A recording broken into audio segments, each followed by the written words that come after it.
Hello everyone, nandito naman ang inyong Marites. Anyway, may nabasa lang kasi ako sa isang reels na isang kabayan dito sa Hong Kong na nagbakasyon. So, meron siyang connecting flight. So, connecting flight niya hindi niya kinuha. Sa Manila siya nagstay for 7 days kasama kanyang BF. Pero si kabayan ay may asawa sa probinsya. So, after for a few days, si kabayan ay pagkagising niya, wala ng kanyang BF at nawala na rin ang kanyang 30k. Buti nga iniwanan pa siya ng 20k. So 50k ang baon ni kabayan, nabawasan ng 30k, 20k na natira. So no, ito si kabayan, nagtanong siya kung ano ba dapat niyang gawin, i-report ba niya or what. Wait. Kaya ang comment ko doon, sabi ko, karma is real. Una kasi, alam mo may asawa ka, kabayan, lumiko ka pa ng landas. Tapos sasabihin mo, masama ang ugali ng asawa mo, blah blah blah, blah blah blah, blah blah blah, blah blah blah, something like that, no?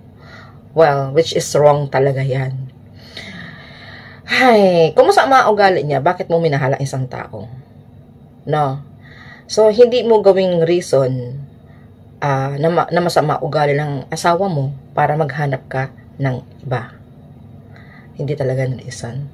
Kung magkamali man ang asawa mo, basta walang third party, ay hindi yan reason para maghanap ka din ng iba. No?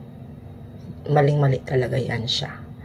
So, para sa akin, dapat pinag-uusapan nyo yan. Kung ano man yung mga differences ninyo. Kasi nga walang perfect relationship. Yung nga sabi ko nga, nakaka-relate ako dito. Kasi sabi ko dahil about sa relationship. Kasi totoo naman talaga. Wala namang perfecto eh. Lahat tayo nagkakamali. So, itong kabayan, sana inisip mo bago mo talaga yung gawin. Kasi dapat andun yung excited ka na makauwi sa iyong pamilya, lalo na mga anak mo. Naghihintay talaga sa iyo. Okay sana kung single mom ka, pero kahit single mom ka pa nga eh, dapat lagi mo pa rin unahin ang mga anak mo bago ang kalandian mo. 'Di ba? Ganun dapat 'yun. Lahat naman tayo may kalandian eh. Pero ang kalandian yung dapat unahin muna natin ating responsibilidad pa, hindi yung ating kaligayahan. Yan dapat may isipin ka ba? Pero bakit? Di ba? Sayang na sayang 30k. Ang hirap-hirap naman buuin ang 30k na yan. So, sabi ko sa kanya, pinasok mo yung ganyang problema. Ba't mo kami tatanungin? Di, dapat ikaw lumabas. Bakit? Nung bago ka ba makipagkita sa iyong boyfriend, ay nagtanong ka ba sa amin? Well, yun lang talagang ko ay hindi talaga ako sumasaludo sa isang nanay, no? Na inuuna pa talaga ang kalandian bago ang kanilang pamilya o anak. No? Lalo't na may asawa ka. So, ayoko naman siyang husgahan talaga, pero ito ay base lamang sa kanyang sinabi. So, para sa akin naman talaga lagi talaga i-priority talaga yung mga anak or family mo, lalo kung may asawa ka na. Kasi sa relationship naman, gaya ng sinabi ng kaibigan ko na to, ang relationship kasi dapat may respect at tiwala. Isama ko na rin yung pagiging honesty, no? Pagiging honest. Kaya shout out kay madam. Nabanggit niya rin yung pagiging honest din sa relationship. So, at sa araw-araw na darating, kapwa kayong dalawa ang gagawa ng ikakatibay ng inyong relationship. At dapat, pagpasukin mo yung dapat tatanggapin. Pagpasukin mo yung ganong bagay, tanggapin mo yung pangit side niya. At yung kung okay din, sabay kayong gawin na maging maayos ang relationship. Tama naman si Opitina TV. Yan, shout out sa aking best friend si Opitina TV. O, diba?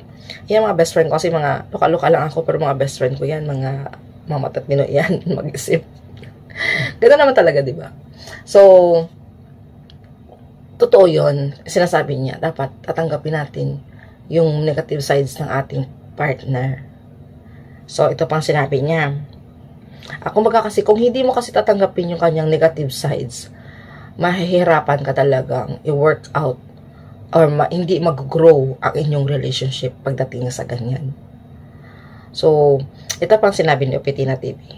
Huwag mong gagawing baguhin ang partner mo kasi iba tayo ng buhay na kinagisnan. Bagkos, tanggapin mo lahat ng pangit man yun o maganda. Shout out sa aking anak dyan, best friend, Opitina TV. Thank you so much. O diba, talagang swak na swak, napakasimpleng message pero tago sa puso yun, guys. Yun naman talaga dapat. Kasi, pero pera lang ha, may exemption ako dyan. Pera lang talaga kung third party ang nagloko talaga ang partner ko. Hindi na ako talaga magstay. Kahit isang beses pa talaga siya magloko, hindi ako magstay talaga, guys. Hindi ako magpakamartir sa ganyan lang. No? So, yun na dapat mong gawin. Kaya kumbaga, nagkamali man ang isang, pero depende pa rin yun, no? Kasi minsan merong iba na nagpo-forgive talaga sila pa rin. Na kahit na nagloko, yung bang papatawarin lang, bigyan na ng chance. It's okay, wala namang problema yon. Sa inyong choice kasi yon. Kumbaga, nagkamali siya, binigyan mo siya ng second chance. So, ayusin yung lahat-lahat ng bagay. Hindi yung nagkamali na yung isang tao ay gagawa ka ng another pagkakamali. So, paano masasolve ang problema? Diba? Hindi. Kaya kailangan talaga kung nagkamali siya, ikaw yung mag-guide sa kanya para itama yung pagkakamali. Kung ikaw yung matinong pag-isip at mag-usap kayo, pag-usapan niyo yan para maayos yung mga dapat ayusin. No?